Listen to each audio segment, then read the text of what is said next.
All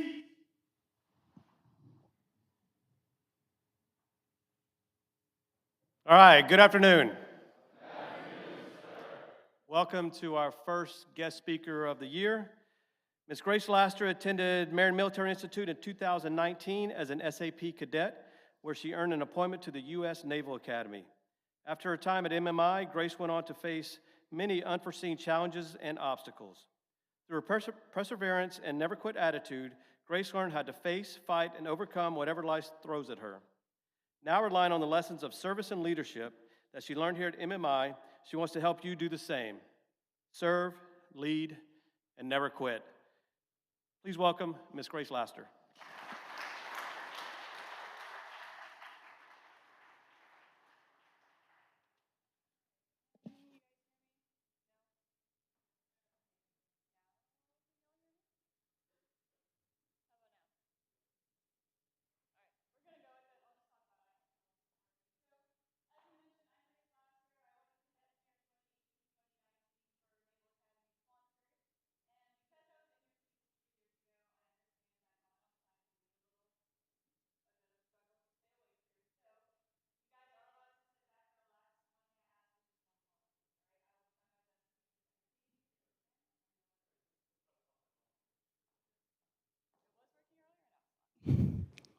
There we go. Now is that better? Sweet. Now I don't have to yell anymore. Cool. So, I'm really excited to be here today to share my story with you guys. My time at Marion and the time that followed up until now has been quite an adventure, to say the very least. From almost not getting my appointment to the Naval Academy to thankfully getting my appointment, to a couple of near-death experiences, which we'll get into, to just not really knowing what I was doing with my life up until now. It's been quite a lot, and I'm really, really excited to share my story with you guys, and I hope it can help you on whatever journey that you may be on, all right? So go ahead, relax, take a listen, and if you have any questions at the end, I'll be here to answer anything you may have, all right? Before we get started into my story, I am going to backtrack a little bit and tell you a little bit about how I got interested in the military and how the heck I ended up here in Marion for a year, all right? So, by a show of hands, how many of you guys kind of knew almost from the womb that you wanted to join the military? All right, cool. How many of you guys didn't find that out until recently or are still kind of in the process of figuring that out? Cool. So, I was kind of right in the middle. As a child, I was pretty ambitious. I didn't have the military anywhere in my sights, though. I was kind of more along the doctor or astronaut kind of route, but wasn't really interested in the military. I thought it was cool, but not for me. It wasn't until 5th grade when I had a soccer tournament up in Washington, D.C., which is about 45 minutes from the academy, when that would change. Because we were near the academy, my parents wanted to be tourists. We took a tour at the Naval Academy, and my fifth grade brain couldn't really comprehend what I was feeling when I stepped on the yard. But there was definitely some sort of feeling there. And I would soon come to learn that that feeling was a sense of home, a sense of purpose, and a sense of belonging, all right? That feeling would soon manifest itself into my desire to serve my country. And after looking at my options, and also keeping in mind that I wanted a college education and I wanted to be a D1 college athlete, the Naval Academy seemed like the best option for me. So after going through that grueling application process that I'm sure you SAP people know about, I was very excited to be able to sign to row with the Midshipmen's top-ranked rowing team. So that was quite an accomplishment for me. I checked every box I wanted. I would get a college education, I would get to be an athlete, and I would get to have my dream career. There was a caveat, though. I did not receive a direct appointment. Rather, I received a foundation sponsorship. So Navy said, take a prep year, you're in, but take a prep year and then come back, all right? So I was frustrated a little bit because I wanted to get there. Like, that was my dream. I didn't want to wait, but I was also willing to do whatever it took to get there. So that's how I ended up here at Marion.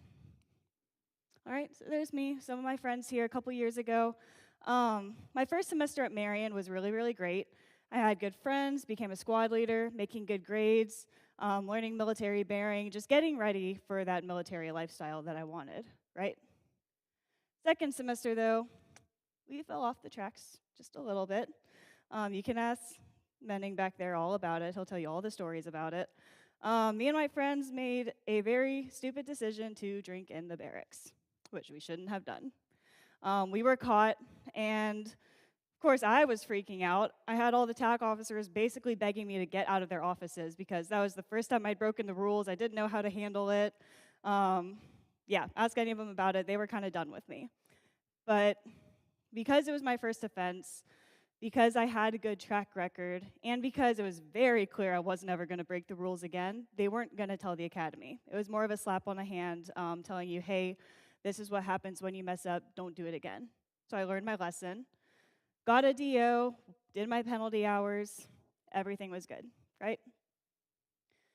Unfortunately, through some extremely unofficial channels, the Naval Academy learned of my decision to drink, and my appointment was on the line. I was livid. I was so angry. I was wondering why it was me. Why did no one else get in trouble? Why were we the ones that got caught? And what that boils down to is one bad decision had put the entire rest of my life on hold for a little bit. All right? One bad decision. It all boiled down to 1 second that outdid all of the good, all the stuff I had done to prepare. I could have taken the easy road out. I could have said, screw this. Screw the application, screw the Naval Academy, screw everybody else, and just quit. Could have just let it all go. But I wanted to be in the military, and that was my end goal. So as someone who wanted to be a military officer, my only real option here was to just accept what I had done wholeheartedly. I had a lot of meetings with all the leadership here, and let me tell you, those meetings were not fun. There was a lot of yelling at me, but they were good for me. They helped me understand my decision, and they helped me grow from that process. And that semester was tough. I lost a couple friends, but because I owned what I did wholeheartedly, I did receive my appointment to the Naval Academy.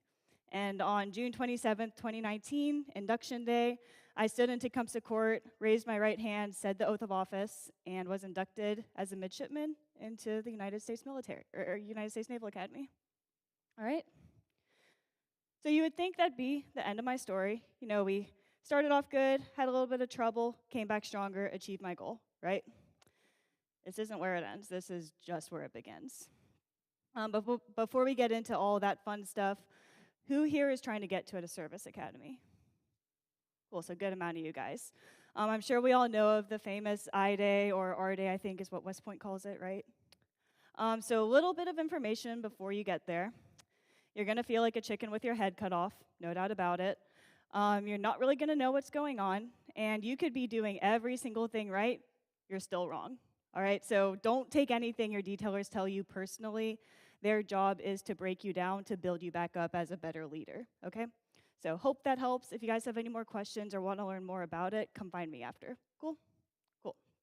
So, as I mentioned, I-Day, I had no clue what was going on. I was just trying to not get dropped and not get yelled at. That plan failed. I got dropped and yelled at a lot. But despite all the chaos, I felt good. I was home. I was where I wanted to be. I had achieved my goal finally. All the stuff at Marion didn't matter anymore. I overcame all of that. I had made it. Unfortunately, on June 6, 2019, I suffered a near-fatal cardiac episode in the barracks. And detailers told me I was in and out of consciousness for about 20 minutes. They couldn't find a pulse at some points. There were times I wasn't breathing. There were times I was seizing. And I woke up right before the firefighters and everyone in there put the defibrillators on me. That was kind of scary. Of course, my first thought was, what did I do wrong? Because last thing I remember was waking up trying to get to PT, so I thought I was in trouble, but luckily all the detailers were very understanding, very kind, and took me to the hospital. They said it was anxiety. That didn't really seem like an anxiety attack, but we went with it, went on profile, and I would be back to doing what I was doing the next day.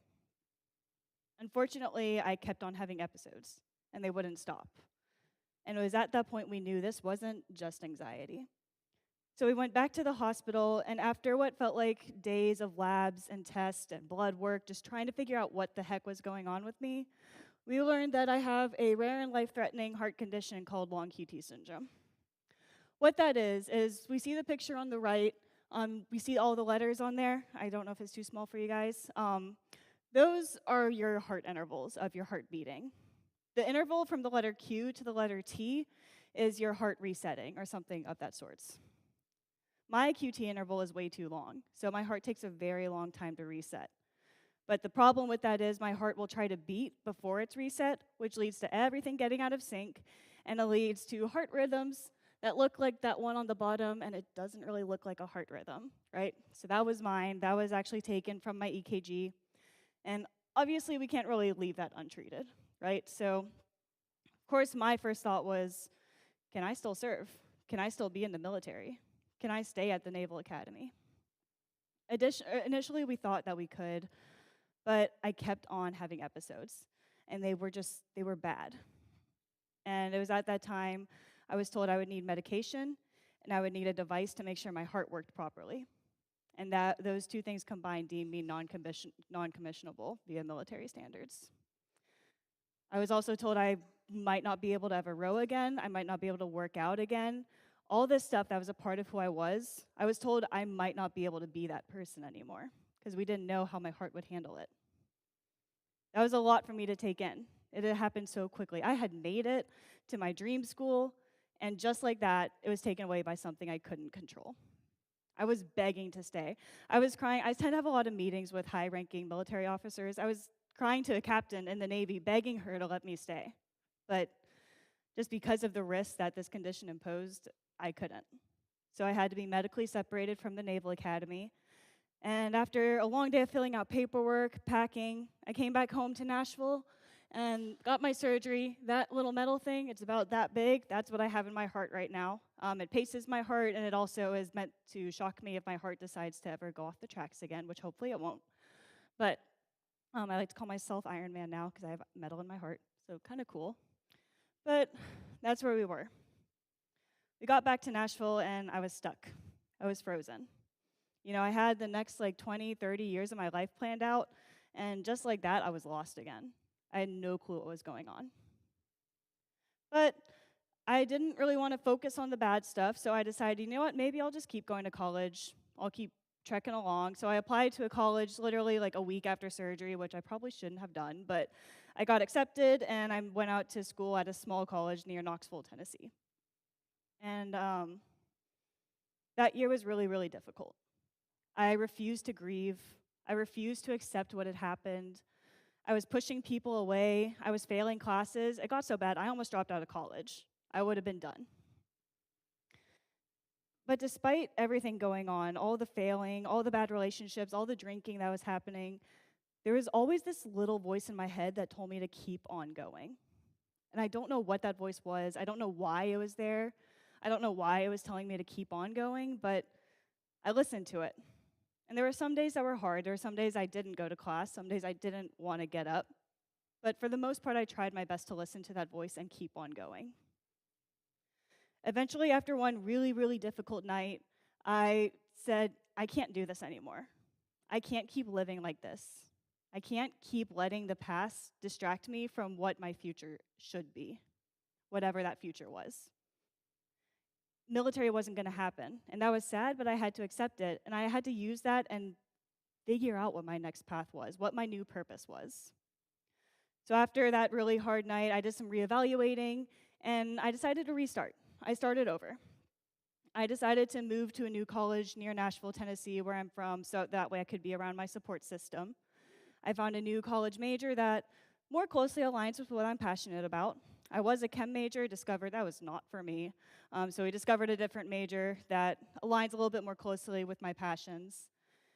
And because I didn't quit, because I kept on going and I searched for that new path, even on the hardest days, I'm proud to say that this December, I'm going to be graduating from Belmont University with a bachelor's in exercise science and a minor in strength and conditioning. Thanks. Thank you, I wasn't expecting that.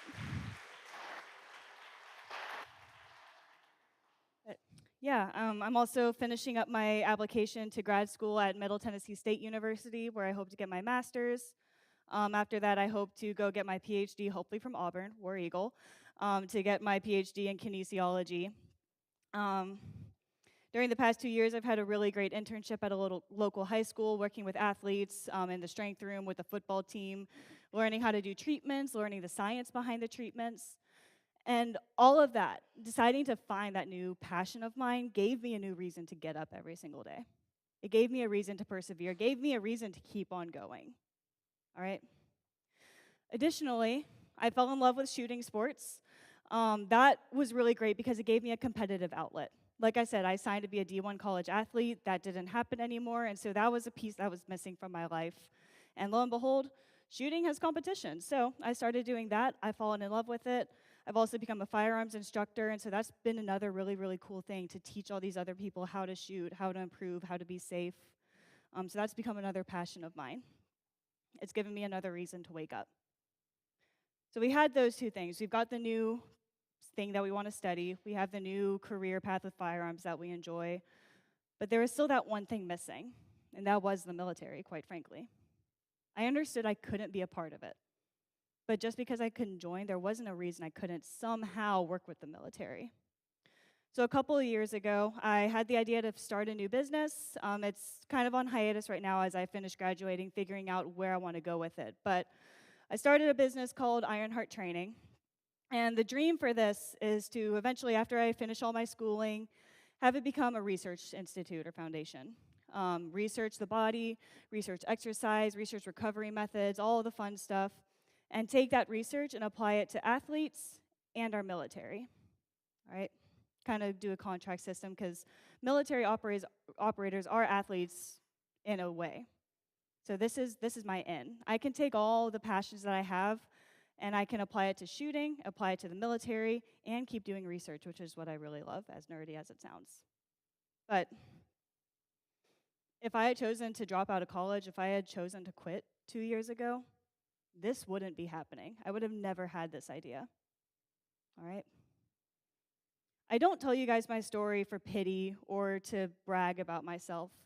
I like to share my story because I hope that it shows others that you can be as low as the world want to put you and you can still come back from it. I get to be here in front of you guys today telling you my story because I chose to not quit. All right? There's a book one of my shooting coaches recently turned me on to. It's called With Winning in Mind by Elaine Basham. And there's a phrase that he uses in there a lot, and it says, "It is like me to win." So of course that applies to sports, but it can also apply to life. All right? It is like me to never quit. It is like me to be strong. It is like me to keep going. It is like me to overcome obstacles. Shit happens, all right? It's a part of life, and we can't control it. It sucks. I know it sucks. But it's not the shit that matters, all right? What matters is how we choose to handle it. Are we going to let it overcome us and crumble us down, or are we going to use it to overcome it and build ourselves and come back stronger? Life likes to give us limits. It likes to tell us this is how far you can go, stop there, and you're done. I want you guys to remove that limit. Keep on going. Because if you refuse to see a limit and you just keep going, no matter what, you're just going to keep on showing everybody how great you are and that you're able to overcome anything that life throws in your path. All right, like I said, it's going to suck sometimes. You're going to be angry. You're going to want to quit. You might fall off track. Heck, I fell off track for 2 years. But I kept on going and I didn't quit. And that's what's important. How you choose to handle what life throws at you is what's important. All right? So whatever obstacle you're going through, whatever challenges life is throwing at you right now, be upset. That's okay. But keep on working through them. Don't let them tear you down, all right? Because all of you, each and every single one of you, is stronger than you think that you are. You just have to dig deep and find it. And it's going to be hard, but keep on going. Don't quit, all right? All of you guys, be tenacious, be resilient, be gritty, and most importantly, never freaking quit. All right.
And there are some people out there that are like crazy stupid fast, and they've also been shooting for like 20 years. I've been shooting for 2. But hopefully, that's the goal, is to hopefully win national championship one day. Yeah, if you guys want to check out her shooting, she's on social media. You have Facebook, Instagram, and TikTok. Yep. So, and Grace Laster, is that where they can find it? Yep, just my name, Grace Laster. TikTok likes to ban me sometimes because I shoot shooting videos, but you can still find me on all of them. All right, any other questions? Ooh, Spartan races. So, ran my first Spartan race last year. It's kind of like the Marion May Challenge. Have you guys had one of those while you're here? It's kind of like that. Lots of mud, lots of running. You crawl under barbed wire at some point. And then for those of you who like shooting, they have another version of Spartan. They're not Spartan races, but they're kind of like them. They're called run and guns. Basically, what they are is it's about 5 or 10K through the woods, depending on what distance you choose, and it's basically a Spartan race with shooting stages. So you've got all your gear on, you've got your rifle, you have your pistol, and you're racing through the woods. And then you stop, you shoot a couple targets, and then you keep on going. So those are also really fun. I'm happy to talk more about those if any of y'all are interested in them. Yes, ma'am.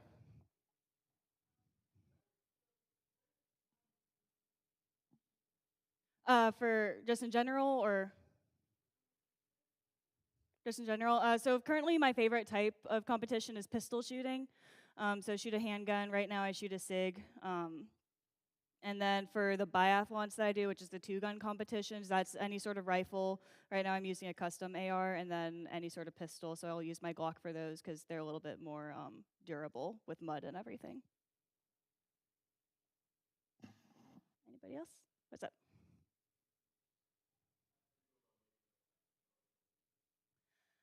So first it was just ideas. I kind of had the idea during the time I was still struggling to figure out what I wanted to do with my life, but I knew I needed a reason to get up. And the really cool thing about this business idea is that I still have to go to school to do what I want to do. I still need to keep on working with firearms, and I need to keep on doing what I'm doing, basically. So it gives me a reason to keep pushing myself, and it gives me a way to start working with other people. But when you are starting a business, just have the idea. Write your ideas down, and then you'll realize they start slowly coming together, and then they'll form, and then it all comes together.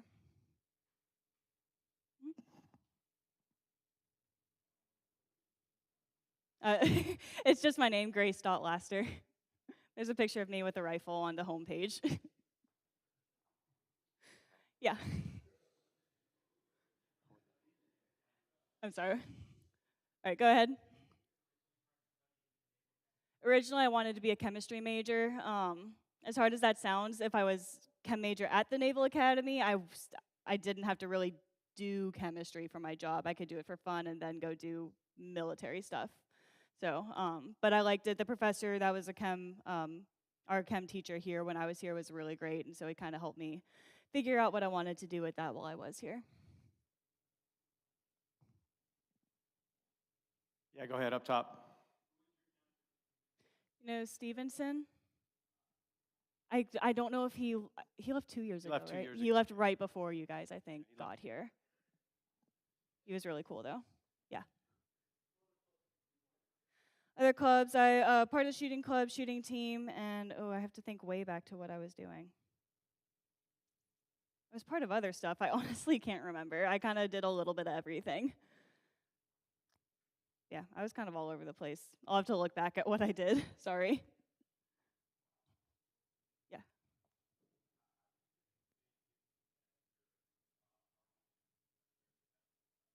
Yeah, so it was actually congenital. It found out I carry a gene for it. I was just the only person that actually was starting to show symptoms, but it only shows up on the EKG when you're having an episode. So the EKG I took for the Naval Academy, it didn't show anything because I wasn't in the middle of an episode. The only reason they found this was because I had that episode while I was hooked up to a monitor. And now you can see, if you look closely on the EKG, my regular heartbeat, it is a little bit longer on that reset, but it's so small that unless you're looking for it, it's really easy to miss. So that's how it kind of just went right out the window. Yeah. From Marion. Honestly, as much as boring as it might seem right now, it was really all just the military activities that we did. So like the marching, formations, all of that. It made you feel like you were a part of something bigger than yourself. And two, if you wanted to go down that military route, it started really getting you that military bearing and preparing you. When I went up to the Naval Academy for my short time there, I didn't have as many questions, and I was learning a lot quicker because of how Marion prepared me. So, and on top of that, just the general memories. I have a lot of good memories from the shooting range. I spent a lot of time there with my friends there. So, just building your good relationships is what you'll take away from here. Anyone else? Any other questions? So I'll close it out with one question. Grace, how old are you? I'm 22. 22.